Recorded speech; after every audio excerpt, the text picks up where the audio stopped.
Welcome back sa Free Thinking Pinoy Channel. Sa video ito, mapapanood niyo ang 5 hayop na may kakaibang taktika para makahuli ng pagkain.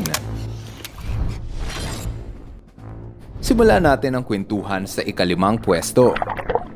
Ang hunter na nakapasok sa ating listahan ay walang iba kundi ang buwaya. Kasali ang buwaya sa countdown dahil meron itong kakaibang estilo sa paghuli ng ibon pag sila ay nagugutom. Napansin ng mga buwaya na may mga ibon ang mahilig kumuha ng sanga ng puno para idagdag sa paggawa nila ng pugad.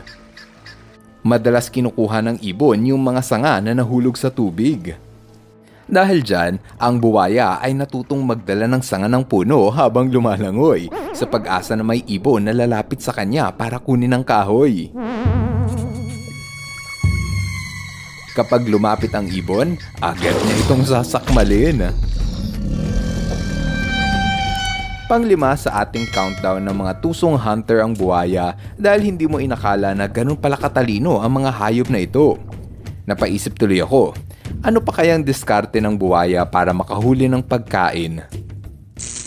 Nitong taon lang, naging usap-usapan sa social media ang buwaya na di umano ay nagpapanggap raw na taong nalulunod.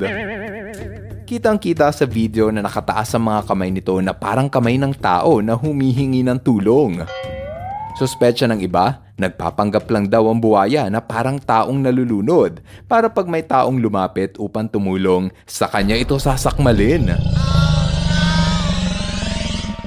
Nakunan pa nga sa video ang mga eyewitness na aliw dahil hindi raw sila mabubudol ng buwaya. Sabi ng iba, maaaring nagpapanggap lang daw na patay yung buwaya para lapitan siya ng tao. Kung minsan kasi, may mga buwaya na nagpapanggap lang na patay, kaya pag lumapit ka, saka ka nito sasakmalin. Ayon sa mga crocodile expert, ang paglangoy ng buwaya habang nakabaliktad ay likas lang sa kanila. Ang tawag rito, tonic immobility. Normal lang daw sa buwaya ang tumihaya sa tuwing nakakaramdam ito ng takot. Siguro yung buwaya sa video ay natatakot sa mga tao kaya nakabaliktad siya habang lumalangoy. Kung ikaw ang tatanungin, ano sa tingin mo ang ginagawa ng buwaya sa video? Naghihintay kaya siya ng mabibiktima? Paki-comment na lang sa ibaba ng video nang mabasa namin. Oo nga pala, kung nasisihan ka sa ating kwentuhan, sana ay pindutin nyo ang like button. Kung napindot nyo na, edi maraming salamat. Pang-apat sa ating listahan ay ang itim na ibon ng Africa. Ito ang black heron. At isa ito sa may kakaibang paraan upang humuli ng pagkain. Tinatakpan nito ang sinag ng araw para maaninag nila ang ilalim ng tubig. Sa ganitong paraan, mas natatanaw nila kung nasaan nagtatago ang isda. Pareho lang din to sa cellphone. 'Di ba tinatakpan mo yung screen ng iyong phone pag masyadong malakas ang sinag ng araw? Yun ang natutunan ng mga black heron kaya gumagawa sila ng parang payong para mas madali silang makakita. Bukod pa riyan, natutunan ng mga heron na mas lumalapit sa kanila ang isda kapag gumagawa sila ng lilim, kaya mas madali silang nakakahuli ng isda. Sa maniwala ka man o hindi, ang mga isda ay nagkaka-sunburn din sa araw kaya gusto din nila sa malilim. Ang hindi nila alam, yung sinisilungan pala nila ay yung lilim sa pakpak ng black heron. O diba, mukha lang silang ordinaryong ibon pero matalino at nakaisip ng tusong paraan para linlangin ang mga isda. Kung tutuusin, matalino talaga ang mga heron. Marunong kasi itong gumamit ng bitag. Sa video, makikita ang heron na humuli ng tutubi. Yung nahuli niyang tutubi, ilalagay niya yun sa tubig para gawing pain. Pag may isdang sinubukang kainin ng tutubi, yun ang tutukain ng heron. Sa ibang video naman, naaktuhan ang heron na ito na naghulog ng piraso ng tinapay sa tubig. Alam niya kasi na paborito ng isda ang tinapay kaya siguradong may lalapit dito. Pag may lumapit, edi huli agad ng heron. Ganon din ang ibon na ito. Maglalagay lang siya ng piraso ng tinapay sa tubig para makaakit ng isda. Pag may lumapit na naman, edi sorry na lang. Ang galing no? Naisip pa nilang gumamit ng pain pang bitag. Pangatlo sa ating countdown ay ang gagamba na ito. Sila ang Bolas Spider.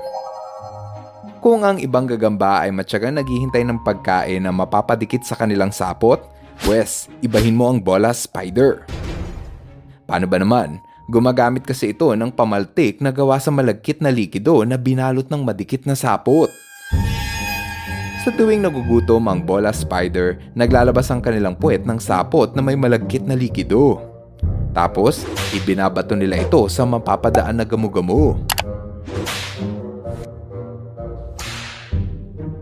Pag dumikit ito sa katawan ng gamo-gamo, meron ng pagkain ng gagamba. O diba? Saan ka pa nakakita ng gagamba na parang naglalaro ng yoyo? Kung minsan, may diskarte ang Bolas Spider para lapitan sila ng gamo-gamo. Ang mga Bolas Spider ay may kakayahan na maglabas ng pabango na kasing amoy ng chemical pheromones ng mga babaeng gamo-gamo na naghahanap ng kalabing-labing. Kapag naamoy ng lalaking gamo-gamo yung pabango galing sa gagamba, agad niya itong susundan. Akala kasi ng lalaking gamo-gamo na merong babaeng gamo-gamo na naghihintay sa kanya. Nakamamatay ang maling akala dahil ang hindi alam ng lalaking gamo-gamo, amoy lang pala yun ng gagamba na inaakit siya para lumapit. Sa wakas, gumana ang plano ng gagamba. Ngayong nahuli ang gamo-gamo sa patibom ng gagamba, game over na siya. Agad naman itong tuturukan ng gagamba ng kamandag para maparalyze at para hindi na magpumiglas pa ang kanyang biktima. Meron pa ngang isang gagamba. Ang tawag naman sa kanya ay Ogre-Faced Spider. Mukha man itong nakakatakot, kaaaliwan mo naman ang kanilang teknik. Meron kasi silang sapot sa bawat dulo ng kanilang paa para ipangdikit sa biktima. Pagkahuli sa insekto, agad nila itong babalutin ng sapot. Hindi sila katulad ng mga kamag-anak nilang gagamba na nasanay lang maghintay ng pagkain na didikit sa kanilang patibong. Para sa'yo, kaninong hunting technique ang mas astig? Sa Bolas Spider o sa Ogre-Faced Spider? I-comment mo na yan nang mabasa namin. Ang top 2 sa ating countdown ay andito sa ilog ng Amazon.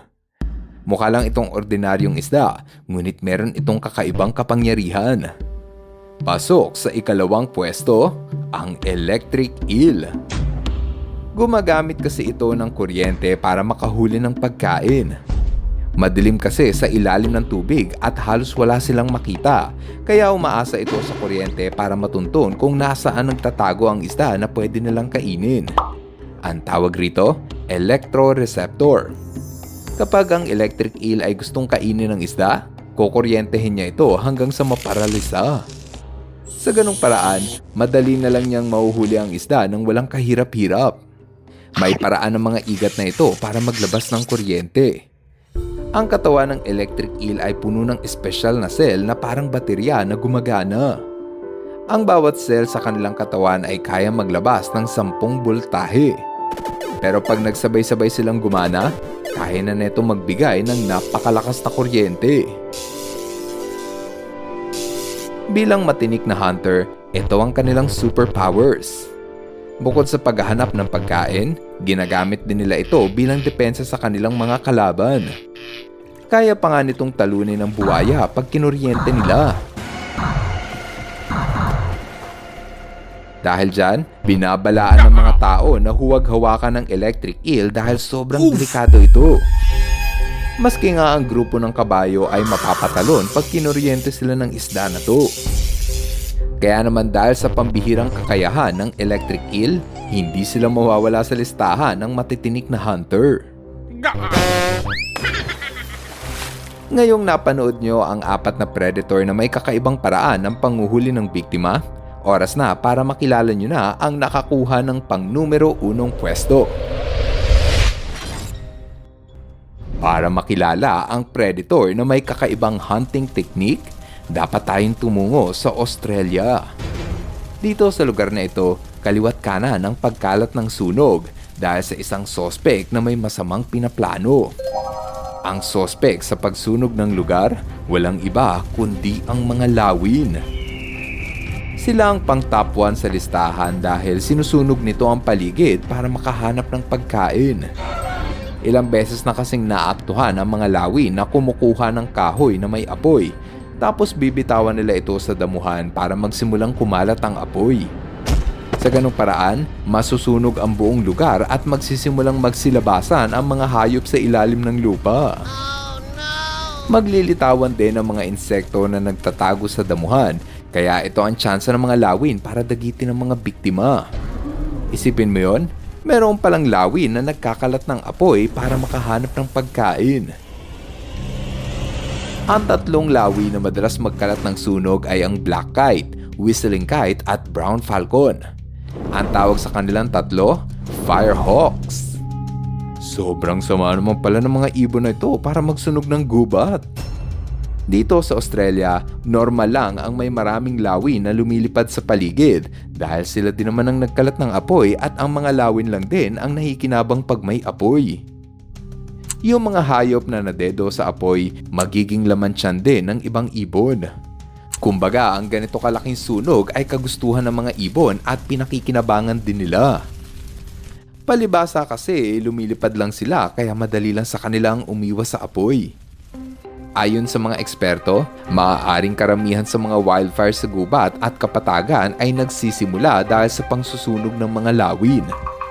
Gayunpaman, hindi maitatanggi na talaga namang nakamamangha ang taktika ng mga ibon na ito para lang makakain.